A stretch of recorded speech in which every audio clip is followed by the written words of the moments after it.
Salut mes petits effroyables et bienvenue dans cette nouvelle vidéo. Cette fois-ci on se retrouve enfin pour la dernière vidéo de cette série de recommandations pour Halloween.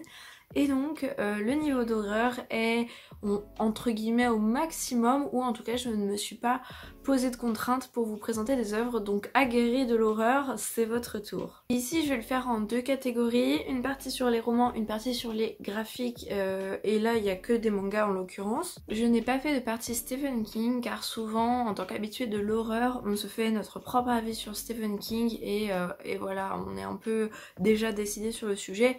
Donc voilà, je ne vous conseillerais pas de Stephen King, sachant que j'ai présenté globalement ce que j'ai aimé et ce que je conseillerais dans d'autres vidéos. Pour les romans, on commence par de l'auto-édition.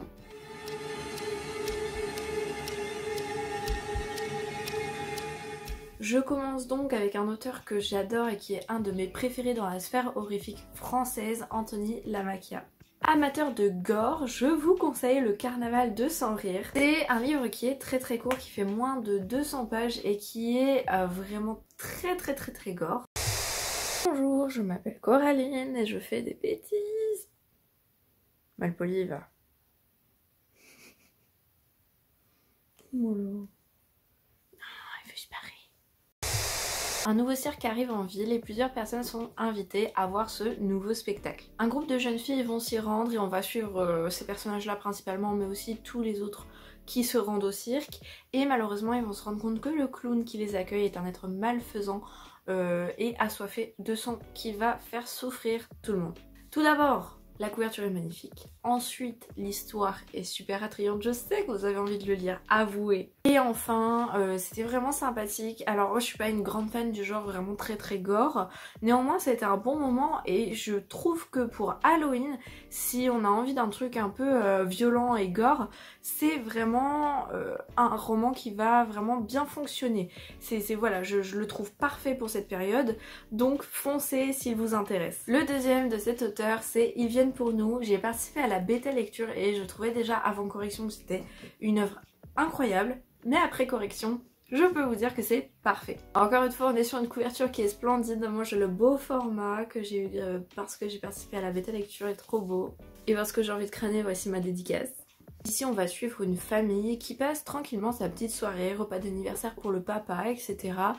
Lorsqu'un cri va retentir tard dans la soirée et ils vont regarder par la fenêtre. Ce qu'ils vont y voir est atroce, c'est la voisine qui ne possède plus que son buste, ses jambes ont été coupées et qui rampe à l'extérieur de la maison. Voilà pour le speech. C'est incroyable, c'est vraiment déjà l'histoire de base super intrigante et quand on lit le livre, je peux vous dire que ça pète. Les personnages sont super humains, super réalistes, il y a des gens affreux, il y a des gens sympathiques et tout le monde prend cher. L'histoire a été vraiment très sympa à suivre, on accroche et ça se lit à une vitesse, c'est incroyable. Au niveau de l'ambiance Halloween, on y est tout à fait parce que si vous voulez passer une nuit d'horreur absolue, il faut lire ce livre parce que ça se passe en une nuit, donc vraiment c'est parfait. Donc voilà, si vous ne connaissez pas cet auteur, mais foncez, regardez toutes ses œuvres, il a un site internet, il est disponible sur Amazon également. Donc il faut foncer, c'est un auteur qui écrit extrêmement bien, qui a beaucoup d'imagination, qui est parfait pour une belle semaine d'Halloween en octobre. Donc voilà, je ne saurais que le vous recommander et je vais m'arrêter parce que j'ai l'impression de radoter. Un de mes livres préférés d'horreur d'un auteur français auto-édité, c'est La Tour de Sélénite de Arnaud Codeville. Alors celui-là vraiment il est pépite, il est incroyable. On va suivre des professeurs de fac qui partent avec des élèves et ils vont tous ensemble dans un phare qu'ils viennent d'acheter pour le rénover. C'est un très beau projet. Mais au-delà d'être beau, ce projet est dangereux. Ils vont arriver dans le phare qui est hanté et pas par les esprits les plus sympathiques du monde. Et donc va se dérouler plusieurs jours d'horreur coincés dans ce phare dont ils ne peuvent repartir. Et c'est là que c'est intéressant, c'est qu'ils sont coincés et qu'ils sont obligés d'affronter tout ça. J'ai adoré Arnaud Codeville écrit super bien, il est doué, il nous met dans l'ambiance, c'est angoissant et c'est une des fins les plus choquantes que j'ai lues de toute ma vie, ça m'a vraiment retourné, c'était excellent. il n'y a aucune raison de ne pas le lire. Celui-ci vous l'avez déjà vu passer plusieurs fois sur ma chaîne YouTube, il s'agit de la duologie Sujet tabou, le tome 1 et le tome 2. C'est un slasher et je sais que beaucoup d'entre vous apprécient les slashers, donc pour Halloween, un petit slasher bien violent, bien gore avec beaucoup de soupçons de vengeance, c'est top. Il s'agit donc de deux adolescents qui quittent une soirée bien arrosée et qui, durant une sorte de dispute dans la voiture, vont renverser quelqu'un. Sauf que en parallèle, des meurtres extrêmement sanglants vont se passer dans la région.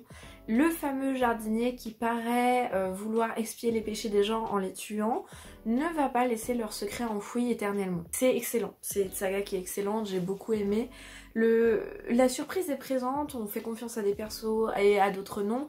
Et on se trompe assez régulièrement. L'auteur arrive à nous mener en bateau, je me suis accrochée à ce personnage, j'ai apprécié comment il met en scène le tout et le fait qu'il brise souvent le quatrième mur pour donner en quelque sorte son avis, c'est sympa, ça nous rapproche de l'auteur, c'est une super duologie. Donc si vous voulez lire un slasher pour cet Halloween, eh bien il est parfait. Pour terminer dans la catégorie auto-édition, je vous propose Le Prix de la folie de Sam Cujo. C'est un livre qui pourrait se lire tout à fait en été parce que au-delà de l'horreur qu'il met en scène, c'est un peu sur une période d'été, mais il est bien pour Halloween. Regardez-moi cette couverture aux couleurs d'Halloween. Je pense que si je vous fais une sélection d'été, il sera également dedans. Donc ne me tapez pas parce que je vous reparle régulièrement de plusieurs livres.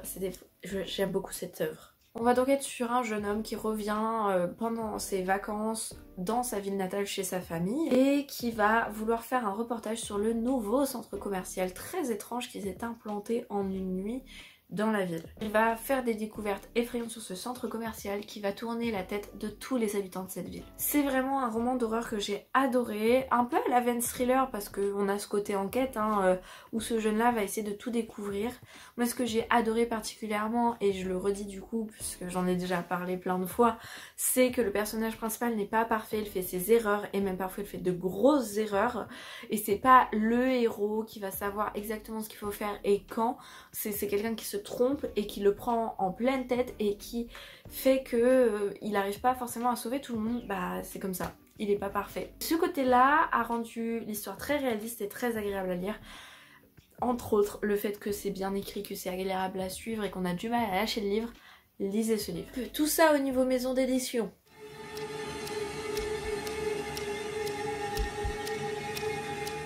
Les adeptes d'histoire vraie, entre guillemets, hein, ça voilà, c'est une question de point de vue, et les adeptes d'histoire d'objets maudits, je vous vois, maudits.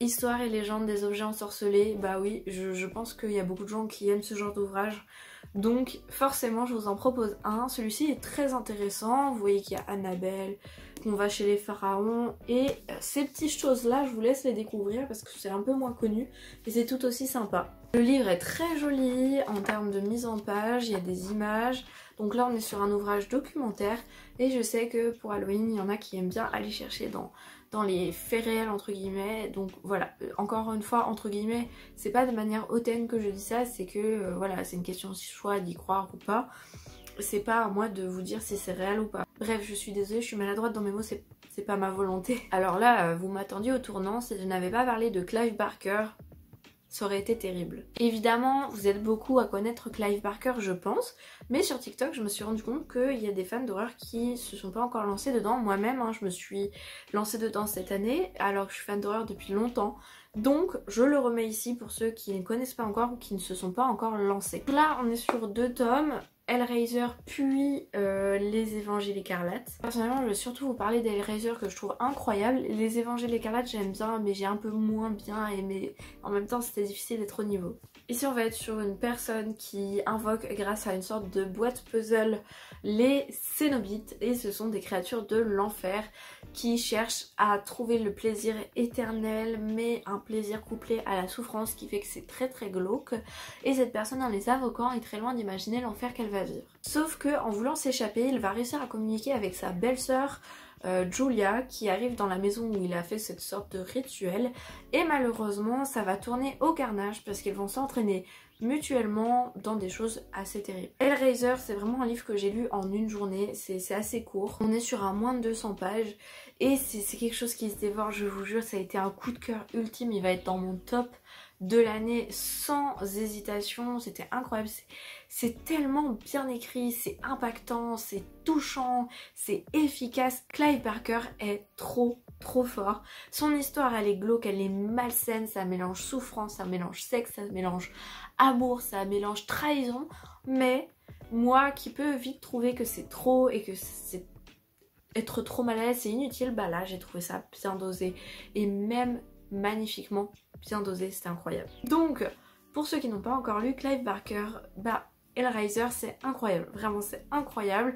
Le film, le premier film est excellent aussi, merci Arnaud de me l'avoir fait découvrir. Et même si j'ai un peu moins bien aimé, si vous voulez cet automne plonger dans une traversée des enfers, Les Évangiles écarlates sa suite est quand même sympathique. Clive Barker n'a pas écrit que ça, il a écrit plein d'autres histoires autour de cet univers dans les livres de sang, sauf que ne les ayant pas lus, je ne peux pas trop vous en faire la promotion. Quitte à rester dans les auteurs connus, bah je vais vous présenter mon Graham Masterton favori, Les Anges oubliés. Ici on est sur un thriller horrifique, mais très horrifique et parfois très gore, qui va toucher, attention trigger warning, les thématiques de l'avortement, de l'accouchement, des enfants déformés, tout ça, vous voyez le tableau. Donc une enquête qui va démarrer avec le fait qu'un gros fatberg, c'est une sorte d'amas de graisse, de tout plein de trucs qui vont tomber dans les canalisations, qui se forment dans les égouts et qui empêchent l'eau de couler. Ce fatberg, dans les canalisations de Londres, va poser énormément de problèmes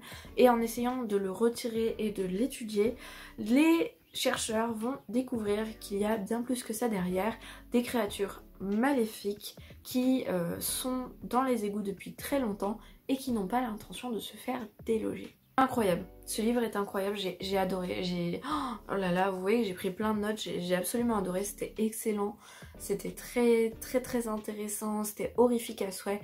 Franchement pour Halloween, c'est parfait. C'est parfait si vous n'avez pas envie de lieux hantés, parce que je sais que beaucoup de gens aiment les histoires de lieux hantés pour Halloween. Là ça change, c'est en extérieur pour la plupart du temps, et c'est vraiment une enquête horrifique sur cette petite dame là. Il faudra lire le livre pour le savoir. Bon, encore un auteur quand même pas mal connu, Adam Neuville, hein. Le Rituel, j'adore ce livre. Il reviendra sûrement dans ma sélection diverse et je vous en fais une.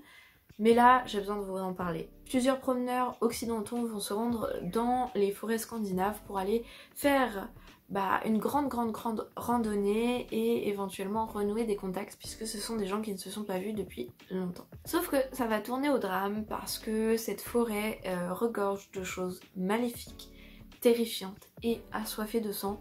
Et donc forcément ça va être assez affreux. C'est un peu à la Blair Witch, je sais que parfois c'est comparé. Je sais également que beaucoup de gens ont du mal avec ce livre étant donné que le rythme n'est pas très rapide, il est même assez lent et qu'il n'y a pas beaucoup d'action pendant une grande partie du livre. Moi c'est quelque chose que j'adore, de me poser et de voir petit à petit les gens descendre dans l'horreur la plus profonde. C'est quelque chose que j'adore, c'est vraiment une descente aux enfers ce livre, et moi personnellement j'ai eu envie de descendre au plus bas avec eux et de voir comment ils allaient s'en sortir. C'était incroyable, cette promenade en forêt m'a terrifiée, c'était vraiment une lecture exceptionnelle pour moi. Si vous aimez les choses avec beaucoup d'action, un gros rythme, etc., je vous le conseille pas. Par contre, si vous aimez les choses qui peuvent être plus lentes, dans ces cas-là, il est parfait. C'est vraiment une super lecture. Une découverte récente, un livre très court, vraiment sympa. Si c'était un homme de Jacques Machillot. Ah, en fait, dans quelque chose de très différent, on retourne à l'intérieur dans un huis clos, puisque on va se retrouver dans une prison.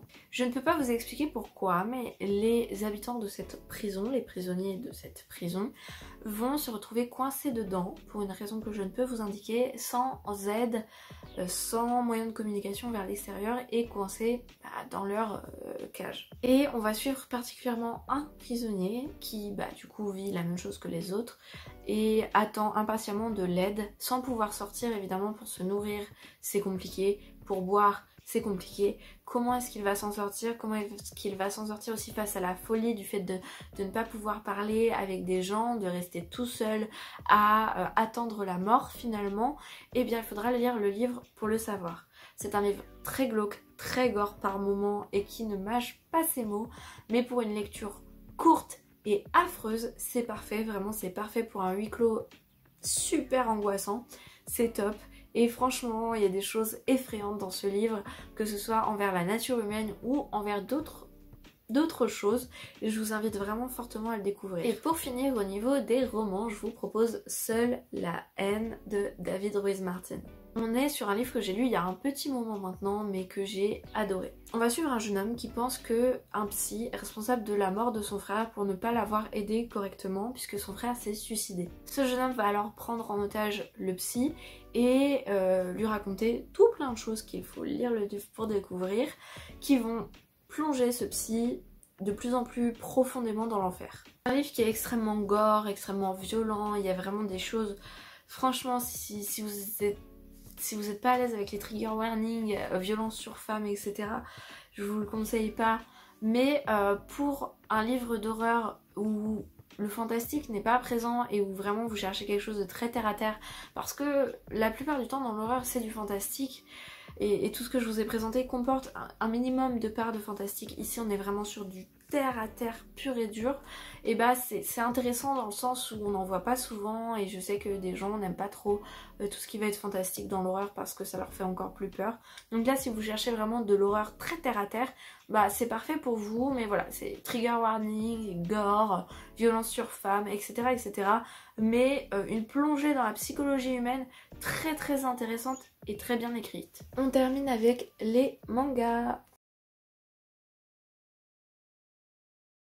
Pour la partie manga, je vous vois venir, je vais vous présenter certains auteurs connus, d'autres peut-être un peu moins. Je ne vais pas vous présenter tous les mangas d'horreur que j'ai derrière moi parce qu'il faut faire des choix dans la vie. Si je vous reparle de King's Game, je pense que vous allez faire une overdose. Et je vais commencer par vous parler de Junji Ito. Oui, bien évidemment, vous êtes nombreux à connaître Junji Ito et je ne risque pas de vous faire découvrir grand chose. Si vous ne connaissez pas Junji Ito, restez là. Si vous connaissez et que vous savez à quoi vous en tenir, eh bien je vous invite à passer à l'œuvre suivante. Et moi j'ai envie de vous parler des chefs-d'œuvre. Pour moi, on n'en parle pas assez, mais pour moi les meilleures œuvres de Junji Ito, c'est ses recueils de nouvelles. Et oui, je vais me faire taper par ceux qui ont adoré Spiral. Bah moi j'ai un peu moins aimé Spiral que ses recueils de nouvelles parce que je trouve qu'il est très efficace et très impactant dans des petites nouvelles.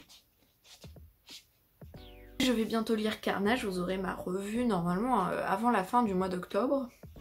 Donc voilà, Junji Ito, hein, pour ceux qui connaissent pas, c'est un auteur d'horreur qui est vraiment très connu, qui au niveau du design est vraiment très très violent et arrive à nous plonger dans des angoisses.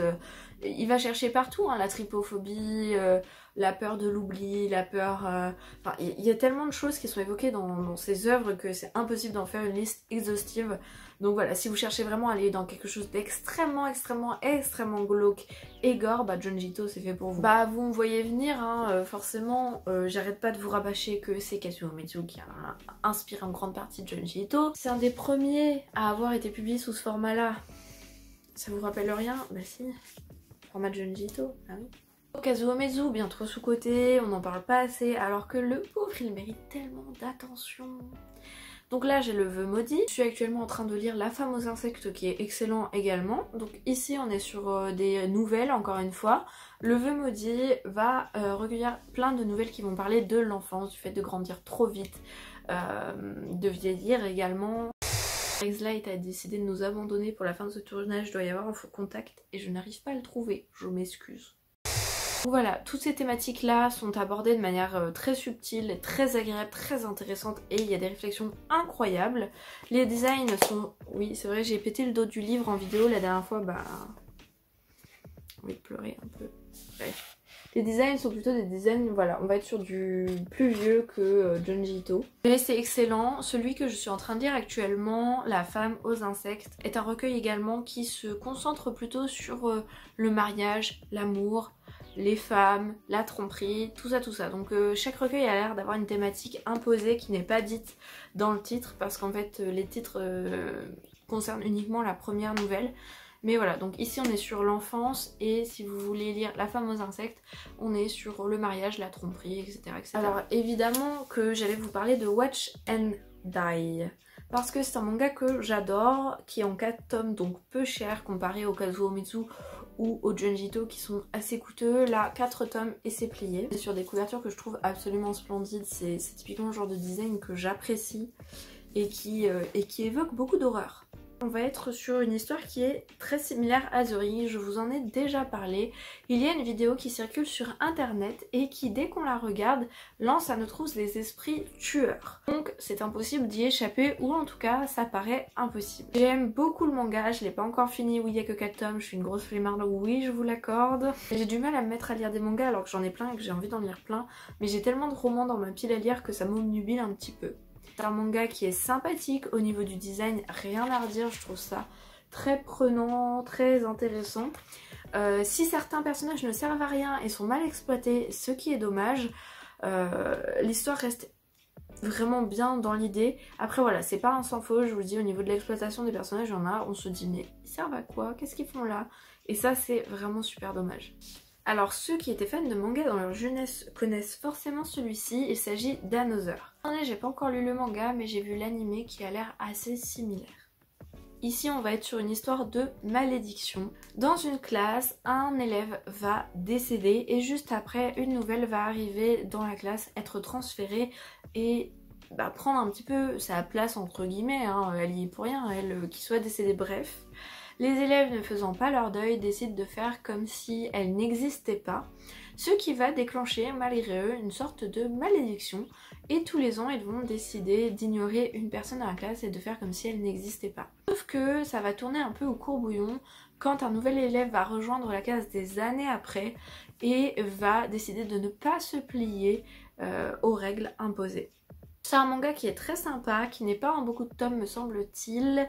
L'anime est vraiment bien, même si encore une fois en termes de scénario, il y a des choses un peu abracadabrantes, ça reste intéressant. Si vous cherchez un manga avec une histoire de malédiction, ça correspond tout à fait. Remember, je vous en ai déjà parlé également. Là, on est sur une série en 17 tomes. Ici, on est encore une fois sur une malédiction. Dans un certain lycée, il existe la Rouge Sang. C'est le fantôme d'une enfant. Et si on la croise dans les couloirs, il ne faut surtout pas se retourner. Si on se retourne, elle nous tue, tout simplement. Donc il ne faut pas lui tourner le dos.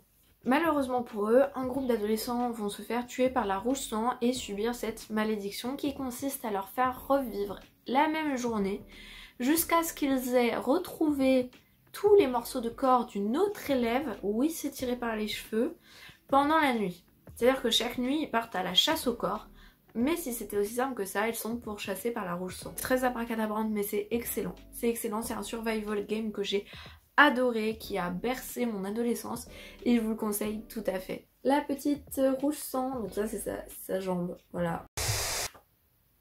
Eh mais, je suis une idiote. J'avais pas vu, je tenais le manga à l'envers. Je vous jure, je regarde pas le livre quand je vous parle, je regarde l'objectif. Pumpkin Night, comment vous dire qu'il est totalement adapté, hein, voilà, vous voyez un petit peu le portrait. Alors il me semble qu'ici on est sur une série en quelques tomes qui est déjà terminée, je suis pas certaine, effroyable journaliste du montage. Enfin bref, on va avoir une jeune fille tueuse avec une citrouille sur la tête qui va massacrer des gens, tout simplement. Je pense que j'ai pas besoin de rentrer dans le détail. Si ça vous donne envie d'aller découvrir, voilà. Oui, les couvertures sont sympathiques, holographiques et tout. Ça fait un peu série B, mais c'est quand même assez distrayant et assez agréable à lire. Si vous cherchez un peu de gore, un peu de massacre et un peu de tuerie, écoutez, allez-y, c'est sympa. Et je vais finir par un manga que je n'ai pas lu, mais j'ai vu l'anime, donc je ne saurais que vous conseiller le manga également. Ici il s'agit de Corpse Party, tome 1 et 2. Je tiens à dire que à la base ça vient d'un visual novel, donc d'un jeu un petit peu narratif. Il y a eu un animé. L'animé est extrêmement violent, c'est un des rares animés qui laisse voir des scènes de meurtre et de torture sur enfants. Et ça je trouve ça assez terrible, je vous jure que même moi je me suis... En plus je l'ai vu jeune, c'était assez terrible. Bon voilà, on est vraiment sur du gore, du malsain. Je suis pas sûre que ça ait vraiment un intérêt. L'histoire est intéressante, mais peut-être qu'ils ont essayé d'en faire trop. J'ai du mal à juger. L'anime est disponible aussi choquant que ce soit sur YouTube. Ouais. Et je peux vous dire que c'est pas normal que ça soit sur YouTube, bref. Je me permets d'en parler parce que dans mes statistiques, de toute façon, j'ai une communauté qui est majeure. Je n'ai pas un seul viewer qui est mineur. Donc voilà, je me permets d'en parler parce que je sais que je m'adresse pas à des jeunes ou des enfants de toute manière. Autrement, je ne l'aurais pas fait, évidemment. L'histoire, c'est une malédiction qui va se trouver dans une école. Si on fait un certain rituel avec un bonhomme en papier et qu'on le fait mal, on finit par tomber dans cette école toute décrépite qui est maudite avec les fantômes de certaines personnes dedans. Et je ne peux pas vous dire qui sont ces fantômes, pourquoi elles sont là. Ça se découvre dans l'histoire. Encore une fois, c'est extrêmement gore et glauque. Très gore.